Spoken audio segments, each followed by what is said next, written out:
आज 3 बजे से पहले अम्मा का बिगड़ा हुआ लाडला बेटा कैसे उठ गया? 12 बजे उठकर नहा धोकर तैयार भी हो गया। ये तो अनहोनी हो गई। अम्मा मिस कर रही हैं चारों का। बैठकर खाना खाना, एन्जॉय करना, नाश्ते के बाद गपशप लगाना। चारों कौन है आप सबको पता है जी।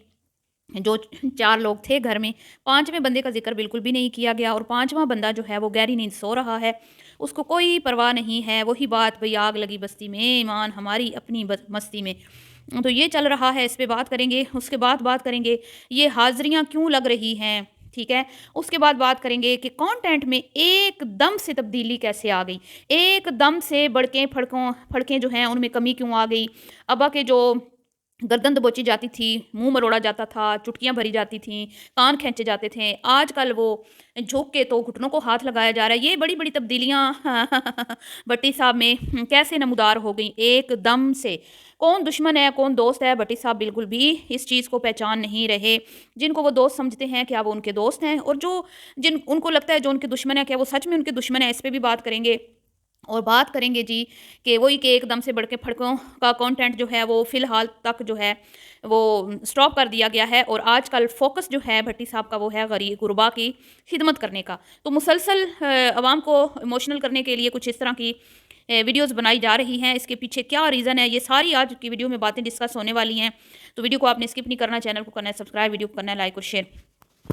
तो जी, माँ-बाप के जो जज़्बात थे आज, वो कोई भी माँ-बाप होता तो वही होते क्योंकि औलाद जिस तरह की भी हो ना, जैसी भी हो, अपने माँ-बाप अपनी औलाद के ऐब हमेशा छुपाती है। वो अपने बच्चों के ऐब कभी भी उछालती नहीं है और उनको अपने बच्चों में हमेशा ही क्या कहते हैं ना, मतलब कि वो कोई बुराई नज़र नहीं आती, ऐबों से पाक नज़र आती है। माँ-बाप की नेचर कुछ ऐसी होती है, लेकिन कुछ समझदार जो वालिदैन होते हैं ना, जो बहुत कम होते हैं, तो तकरीबन 20% होते हैं। वो क्या होता है कि अपने बच्चों को उनकी गलतियों के बारे में भी उनको बताते हैं और उनकी साथ-साथ इस्लाह करते रहते हैं और उनकी तरबियत और तालीम के साथ तरबियत भी अच्छी करते हैं।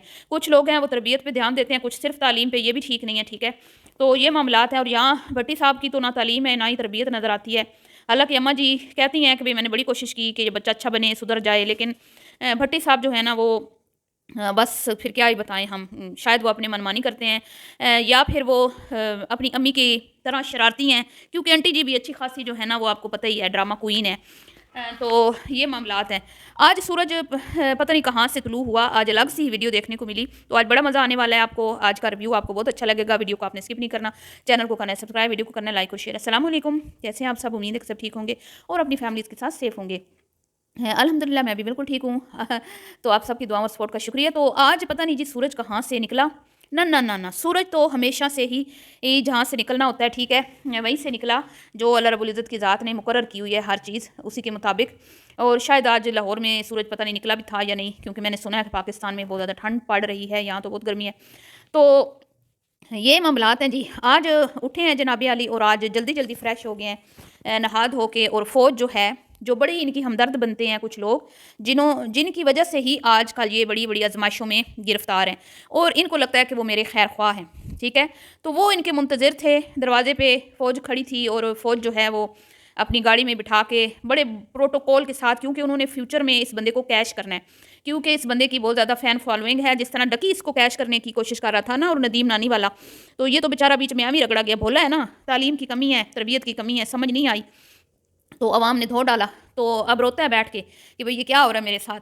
तो इसी तरह कुछ लोग हैं जो इसको कैश करना चाहते हैं, इसकी जो शोहरत है उसको और इसकी जो फ़ॉलोइंग है उसको।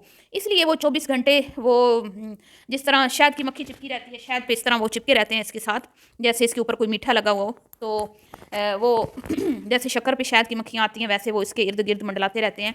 तो वो प्रोटोकॉल के साथ उनको लेके गए, लेकिन लेके कहाँ गए आप भी जानते हैं, मैं भी जानती हूँ, जहाँ पे इनको हर दूसरे तीसरे दिन हाज़िरी देनी पड़ती है, अंगूठे लगाने पड़ते हैं और इनको अब आदत सी हो गई है, बकौल इनके दोस्तों के, अब इनको आदत सी हो गई है इस चीज़ की। तो इस नौबत तक पहुँचाने वाले भी यही लोग हैं, ठीक है? जो बज़ाहिर इनके दोस्त हैं लेकिन असल में दोस्त नहीं हैं। जो आप जिनको ये अपना दुश्मन समझता है, असल में वही लोग इसके दोस्त हैं, इसके खैर ख्वाह हैं। क्योंकि जो तनकीद होती है ना, वो आपकी इस्लाह करती है। तनकीद आपको तरक्कियों की बुलंदियों तक पहुंचाती है, आपको ग्रूम करती है। लेकिन इनको लगता है कि तनकीद करने वाले इनके दुश्मन हैं, जबकि ऐसा कुछ भी नहीं है, ठीक है। और जो इनको लगता है ना कि वो इनके गीत गाते हैं, इनके आशिक हैं, जैसे अभी कुछ दिन पहले एक डॉक्टर ने बोला कि मैं इसका बड़ा आशिक हूँ, मैंने तो समझा था मैं इसका आशिक हूँ, और वो फिर दूसरी ही जगह पे बैठ के क्या कहते हैं कि भाई वो मैं इंसान था जिसने इस बंदे को छुड़ाया, और मैं तो जो है ना गलतफहमी का शिकार हो गया था कि ये बट है, ये तो भट्टी निकला है, तो मैंने तो बट समझ के इसको रिहा करवाया था। तो यूँ इस तरह भी लोग जो है ना रंग बदलते हैं। तो ये जो आशिक के लिबादे में इसके इर्द गिर्द लोग मंडलाते हैं ना, असल में वही इसके दुश्मन है, ठीक है, जिनको ये अपना करीबी समझता है या खैर ख्वाह समझता है। तो बहरहाल जी ये मामलात हैं। तो बीवी जो है वो बिल्कुल गहरी नींद सोई हुई हैं, क्योंकि उनका काम एक ही है, 3 बजे उठना, अब्बा जी को थोड़ा बहुत, अम्मा जी को एंटरटेन करना, लूडो शुडो खेलना, टीवी शीवी देखना, खाना पीना, फिर सो जाना, ठीक है। तो उनको कोई फ़िक्र नहीं है कि भई मेरे हस्बैंड साहब जो हैं वो हाज़िरी लगवाने जा रहे हैं। माँ रो रही है, माँ ये दिखा रही है क्लिप में कि भई बीवी को तो कोई परवाह नहीं है, मुझे देख ले मैं रो रही हूँ बच्चे के सीने के साथ लग के। मुझे बड़ी फ़िक्र है और मैं बड़ी वो चीज़ें मिस कर रही हूँ, जो हमने खो दी हैं कहीं। हम मिल के बैठते थे, इकट्ठे नाश्ता करते थे, हमारी गपशप होती थी और हमारी फैमिली वीडियोज़ बनती थी, लोंडे लपाड़े उसमें नहीं होते थे, आए दिन ये तमाशे नहीं होते थे। तो ये नौबत लाने वाला कौन है? खुद इनका अपना शहज़ादा बेटा है जो बिगड़ा हुआ, मैं कहती हूँ ना माँ का लाडला बिगड़ गया। ये खुद है, ये खुद उछलता ना अपने कंटेंट पे फोकस करता, जो इसका सिंपल कंटेंट होता था पहले, अपनी अम्मा को दिखाना, अब्बा को दिखाना, घर बार थोड़ा बहुत, चलो कभी बीवी को भी दिखा देना कि वो भी इसकी लाइफ का हिस्सा है। लेकिन ये पड़ गया और चक्रों में, मजीद शोहरत और मजीद पैसा जो है ना वो इंसान को ले डूबता है, लालच। तो लालच इसको ले डूबा और शादी पे जो इसने तमाशा लगाया, जैसे मैंने कल बोला था, वो उसके खमियाजे ये अब रोज़ाना जाके भुगतते हैं। और उसके बाद क्या है, फिर अम्मा जी हैं वो आंसू बहाती हैं। तो अम्मा जी से मैं ये कहूँगी कि ये तो आपने इस्लाह पहले करनी थी ना अपने बेटे की, कि बेटा ज़्यादा उछलो मत, ठीक है। लेकिन अब तो जो होना था हो गया, और अब कंटेंट में एकदम से तब्दीली आ गई है। वो जो वावेला मचाया जाता था और बड़के फड़के मारी जाती थी, उसमें कुछ थोड़ी सी हल्की सी, ज़्यादा नहीं, हल्की सी कमी आई है। कहीं ना कहीं सॉफ्टवेयर अपडेट हुआ है, और कहीं ना कहीं डर भी लग रहा है। और जो मतलब टिकटॉक पे बैठ के नंगी गालियाँ देते हैं उसके खिलाफ भी कुछ एक्शन ले रहे हैं वकला, और इस तरह की चीज़ों से ये कुछ थोड़ा बहुत डरे तो हैं। तो ये मामला थे। तो अब एकदम से वो बच्चे भी याद आ गए, वो बेचारे यतीम खाने के जो कई दिनों से इनको भूले हुए थे, जिनको शादी पे भी इन्होंने याद नहीं किया, ठीक है। शादी पे भी जिनको इन्होंने याद नहीं किया, शादी का खाना तक पैक करवा के चले नहीं भिजवाया कि भी भिजवा देता हूँ कि भाई खुश हो जाएंगे बच्चे तो दुआएं देंगे। एकदम से बच्चे भी याद आ गए, एकदम से खाना जो है वो तकसीम हो रहा है। हालांकि वो खाना फ्री में था, वो खाना जो बिल दिखाया गया वो टोपी ड्रामा था, वो सारा झूठ था, वो स्क्रिप्टेड था। ये जो खाना इनको मिला है ये इन्होंने रेस्टोरेंट को शाउट आउट दिया है, ठीक है। और बाकायदा इन्होंने शाउट आउट दिया है, ऊपर टाइटल देख लें आप, कभी भी इस तरह कोई टाइटल नहीं लगाता बिना, वो भी इतना फेमस यूट्यूबर, ठीक है, जिसके पीछे आजकल दुनिया पागल है। तो लिहाजा आप बोली अवाम ये मत समझिएगा कि ये इस बंदे ने अपने पल्ले से खाना खिलाया, बिल्कुल भी नहीं। ये सारा खाना फ्री का था, पहले इन्होंने खुद खाया, इन्होंने रेस्टोरेंट को शाउट आउट दिया, फिर इन्होंने आके बिल वाला ड्रामा प्ले किया, और फिर जाके इन्होंने सड़कों पे गरीब आवाम को खाना खिलाया, जिसमें एक अंकल भी दिखाए और उनको ये भी बोला कि जब बच्चियों की शादी हो तो रब्ता करना।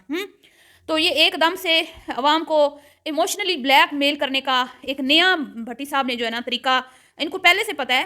पहले ये अपनी कहानियाँ सुना के आपको हमें इमोशनली ब्लैकमेल करते थे, और हम जो हैं भागे चले जाते थे, ओए होए ये तो बंदा बड़ा शोधा था, बेचारा था, और देखें आज हैं मेहनत कर रहा है, तो आज इतना चल रहा है, तो हम इसको सपोर्ट करते हैं कि आया है सोशल मीडिया पे। तो अब क्या है जी, अब अपनी तो महरूमियाँ बार बार बता नहीं सकते, तो अब दूसरों की महरूमियाँ आपको दिखा के वीडियो में अपना जो है वो बैलेंस करने की कोशिश कर रहे हैं। अपने जो कांट किए हुए हैं ना उनके ऊपर मट्टी डालने की नाकाम कोशिश कर रहे हैं भट्टी साहब। तो वैसे तो इनके भांडे फूट चुके हैं, डकी और नदीम नानी वाले के साथ मिलके जो इन्होंने एक पूरी प्लानिंग की थी गरीब आवाम को लूटने की, टिकटॉक और यूट्यूबर और इनका बनाने की, इन्होंने जो एक वो साजिश रचाई थी कि हम नौजवान नस्ल का फ्यूचर बिल्कुल तबाह बर्बाद करेंगे, रात को सारी रात बच्चों को टिकटॉक पे बिठाएंगे, दिन को यूट्यूब पे, तो फ्यूचर हमारे मुल्क का क्या रह जाएगा बताएं आप। क्या फिर टिकटॉकर्स और यूट्यूबर ने हमारा मुल्क चलाना है? ये भी तो आप लोग सोचें ना। और इनका कहना है कि हमने आधी आवाम को, आधी जनरेशन को यूट्यूब और टिकटॉक पे लगा दिया, और इस पर ये फ़ख्र महसूस करते हैं। तो फिर वकला कहाँ से पैदा करेंगे, डॉक्टर कहाँ से पैदा करेंगे, इंजीनियर कहाँ से पैदा होंगे, सियासतदान कहाँ से आएंगे, हैं बाकी शोबों में कहाँ से बच्चे आएंगे। तो ये थी जी आज की वीडियो पसंद आई हो तो लाइक शेयर कीजिएगा।